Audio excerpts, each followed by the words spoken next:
안녕하십니까. 이번 동영상은 이번에 국민의힘의 전당대회인데 김문수, 장동혁, 나경원 세 분에게 반드시 단일화를 해야 된다. 단일 후보에게 나가야 된다. 이런 내용입니다. 오늘은 이제 한길 리서치에서 이제 상당히 충격적인 여론조사가 나왔습니다. 한길 리서치 여론조사를 보면 국민의힘의 전당대회 출마자들 여론조사를 했는데 처음으로 이제 물론 전 국민 대상이니까 그래도 무시할 수는 없어요. 왜 그러냐면 물론 국민의힘의 당원이 50%, 그 다음에 역선택을 방지한 또 이게 여론조사 50%, 5대5인데 그래도 여론의 추세라는 게 있거든요. 전 국민을 대상으로 투표해도 또 추세 흐름이라는 게 있기 때문에 이걸 완전히 무시할 수는 없는 겁니다. 그래서 이제 이번에 물론 전 국민을 대상으로 한 여론조사지만 그러게 추세라는 게 상당히 무시할 수 없는 거예요. 처음으로 이제 조경태가 1등을 했습니다. 한길 리서치 여론조사에서 전 국민 대상으로 여론을 했는데 조경태가 16.8로 이제 1등을 한 거예요. 이게 처음입니다. 상당히 충격적인 거죠. 물론 전 국민 대상이니까 여기 역선택이 있다 하더라도 그러게 이제까지 전 국민 대상 해도 항상 김문수 후보가 1등을 했거든요. 근데 조경태가 16.8, 김문수는 이제 13.3으로 떨어져 13.3. 그 다음에 한동훈이가 11.1. 이게 똑같은 표입니다. 한동훈하고 조경태는 이게 똑같은 표입니다. 그러나 이게 분리되어 있을 뿐이지 한 표라 보면 돼요. 11.1. 그러니까 이제 둘이 합치면 27.9. 아주 30% 육박하는 거죠. 이게 현실입니다. 그 다음에 안철수가 독자적으로 10.8, 4등. 그 다음에 처음 들어왔는데 장동혁 의원이 6.3. 그래도 선전하고 있는 거예요. 그리고 이제 나경원 5.4. 이런 식으로 어제 제가 소개했던 에브리 리서치에서도 장동혁 의원이 나경원 의원보다 앞서가지고 이렇게 순위가 고착되고 있는데 근데 여기서 이제 크게 봐야 됩니다. 표가 이제 크게 3등분으로 이제 봐야 돼요. 뭐냐? 한동훈하고 이제 조경태는 같은 표로 봐야 됩니다. 같은 표로. 전부 이게 친한계니까. 그리고 이제 안철수는 독자적인 표로 봐야 됩니다. 안철수는 이게 독자 세력이야. 계엄도 반대하고 탄핵을 찬성했는데 또 이제 한동훈 측하고는 색깔이 다른 이런 게 독자적인 중도 청으로 봐야 됩니다. 한 10%로 봅니다. 안철수는. 그 다음에 한동훈 측이 있고. 그리고 나머지는 이제 표가 겹치는 거예요. 바로 이제 범주류 표가 현재 김문수, 나경원, 장동혁 이렇게 겹치는 겁니다. 왜 그러냐면 김문수 후보 대선 후보 됐을 때 나경원 의원도 총력 도왔고 그 다음에 장동혁 의원도 상황실장으로 총력 도왔습니다. 그러니까 이제 색깔이 세 분은 비슷한 범주류, 옛날에 친윤 범주류로 봐야 되는 거예요. 따라서 세 명은 표가 각 따로따로 놓으면 표가 깨지는 거예요. 그리고 합치면 시너지 효과가 있는 거예요. 그래서 지금 제가 이제 드리고 싶은 말씀은 다 독자 행보력에 다 출마하면요. 한동훈계가 당을 장악할 수가 있다. 이걸 제가 경고를 하는 거예요. 그러면 국민의힘은 진짜 대혼란 속으로 빠져들 겁니다. 만약에 조경태든 한동훈이든 누가 당대표가 되면 주류 쪽에 송원석 원내대표하고 사사건건하게 충돌, 대립하다가 결국 당이 소멸될 수 있는 이런 심각한 위기로 빠져들 수 있다. 물론 지금도 당이 개판이죠. 지금도 지지율이 보니까 17.5까지 떨어져. 17.5까지. 심각한 지금도 위기인데 그나마 당이 다시 한동훈계가 잡으면요. 완전히 대분열되면서 두동강 날 수 있는 이런 심각한 상황이다. 이렇게 저는 진단을 합니다. 그러기 위해서는 일단은 어떻게든 저떻게든 국민의힘을 일단 살려놔야 되잖아요. 지금 이게 대위기고 심각한 상황이지만 그러게 그 대한정당이 당장은 없으니 어떻게든 이렇게 국민의힘을 대한야당으로 살려야 되는 거 아닙니까, 우리가? 야당이 없으면 안 되잖아요. 그러기 위해서는 이게 그 당권을 이게 그 주류가 잡아서 이제 그 혁신 개혁을 하도 해야 됩니다. 한동훈계가 잡으면요, 전부 이게 그 옛날 97년부터 지금 현 주류가 이게 그 대폭 어떻게 되겠습니까? 죽기 살고 이렇게 서로 싸우다가 당이 바람 잘 날이 없을 겁니다. 그러면 이게 심각한 진짜 대위기 분당 위기까지 올 수 있는 이런 이제 그 상황이다. 이렇게 말씀드리고요. 그러기 위해서 이게 지금 욕심 부릴 때가 아닙니다.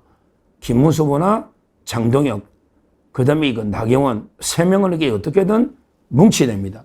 세 명이 딱 뭉쳐야, 그래야만 이게 그 조경태, 한동훈 이게 뭉친, 이거하고 이제 그 비슷한 지지율이, 그래도 이게 쉽지 않은 지지율이 지금 나오고 있는 겁니다.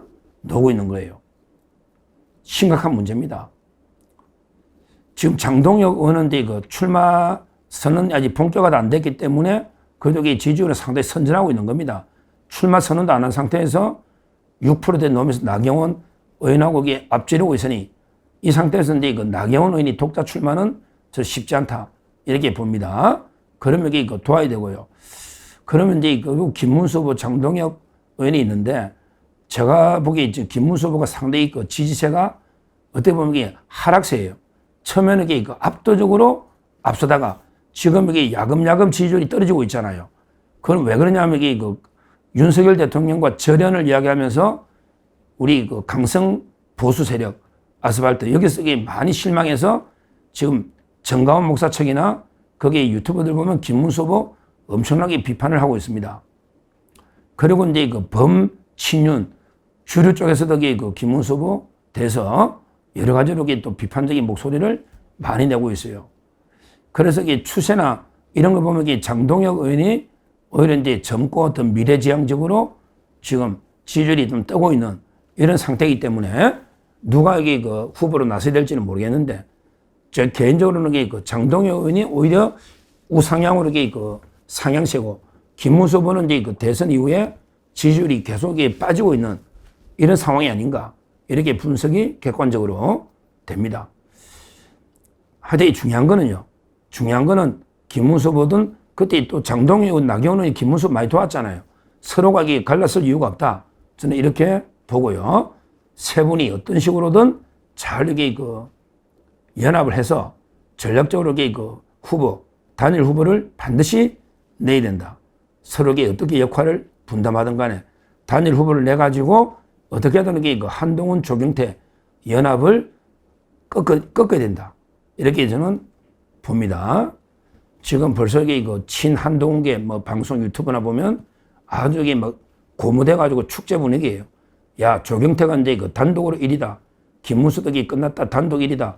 이러면서 이게 그 어벤져스 전략회의나 신지호 뭐 방송 보면 이렇게 지금 떠들고 있는데요. 지금 추세가 만만한 게 아니에요.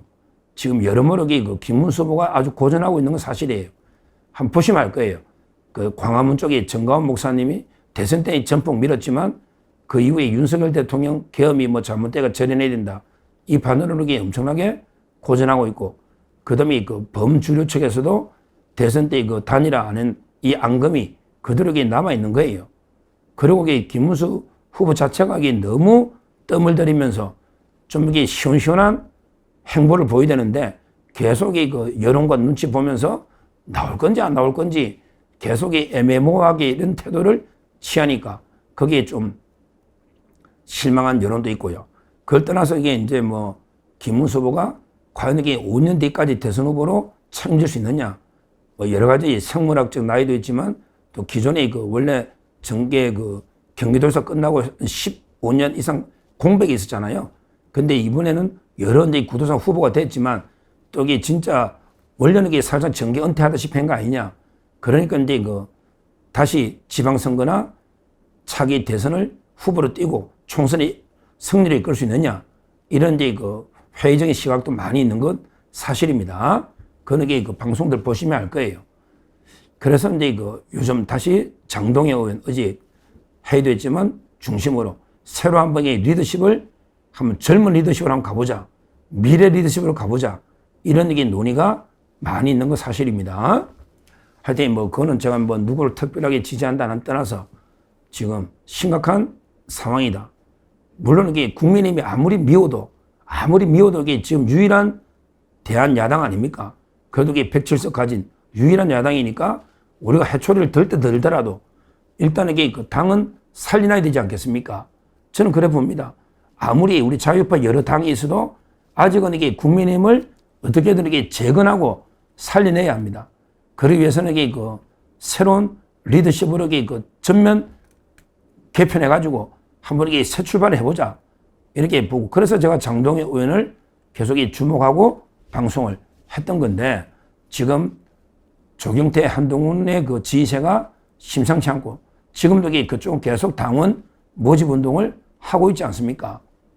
당이 한동훈계로 넘어가면요. 완전히 뭐 진짜 우리 자유우파 친윤 세력들에게 어디에 가서 이게 비빌 수가 있겠습니까? 정말 심각한 상황이 올 수가 있다. 그러기 위해서는 다시 한번 이게 우리 친윤 주류 쪽이 뭐 친윤이라 하기는 그렇지만 당권을 뺏겨서는 안 된다. 저는 이렇게 보고요. 그렇다면 이게 그 안철수와 그다음에 그 한동훈, 조경태 중에 하나 이 두 명을 고정 상수로 놓고 나머지 김문수, 나경원, 장동혁 이 세 명이 똘똘 뭉쳐 손을 잡고 같이 싸워야 그래야만 이게 그 당권을 지켜낼 수 있다. 이렇게 저는 분석을 합니다. 다시 한번 지금 국민의힘이 아무리 우리가 비판하고 욕하고 정말 이게 이렇게 무능하고 참 한심한 당이 있나 이렇게 우리가 비판하더라도요. 그러나 이게 그 우리가 국민의힘 현재로서는 이게 그 외에는 대안이 없습니다. 우리가 뭐 개혁신당 이준석이를 지지할 수도 없고 또 이게 여러 데 우파 쪽에 당이 있지만 아직은 대안이 국민의힘밖에 없지 않습니까? 미우나 고우나 우리가 국민의힘에 대해서 어떻게든 이게 그 애정과 질책은 하되 애정을 가지고 지지해줘야 된다. 이렇게 말씀드리고 이번 전당대회도 관심을 가져야 됩니다. 당원들에게 그 우리도 많이 모집해서 한동훈, 조경태 이거 집권은 막아야 되겠다. 이렇게 다시 한번 말씀을 드립니다. 감사합니다.